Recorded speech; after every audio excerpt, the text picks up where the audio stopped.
Hello বন্ধুরা, আমাদের আজকে কোনো কাজ নেই, তাই কাজ নেই তো আমার দিন শেষে এই সন্ধ্যার পরে ঘুরে ঘুরে বেড়ানোর পরে এই বল ফিল্ডের মাঠে বসে আমরা এই বাদাম খাচ্ছি।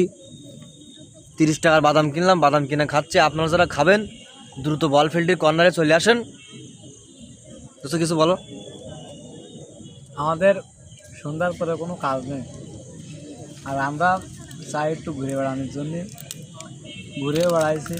ঘুরে বেড়ানোর পরে যে কী করবো খুঁজে পাচ্ছি না, তাই কী করলাম যে একান্ত ফাঁকা একটা জায়গায় দোস্ত বললো যে বাদাম খেতে মন যাচ্ছে, বাদাম কিনলো 30 টাকার, এবং দুজন বসে খাচ্ছি। আমরা নিজেরা খালিতে হবে না, আরও তো মানুষের দেখাইতে হবে না। তাই আপনাদের কাছে কিন্তু এই ভিডিওটা পৌঁছানোর চেষ্টা করছি, আর বাদ বাকি দায়িত্ব আপনাকে। দেখেন যে ভিডিওটা ভাইরাল করা যায় কিনা। তো ঠিক আছে, আপনারা দ্রুত চলে আসেন, তাড়াতাড়ি আসেন, ভালো থাকেন।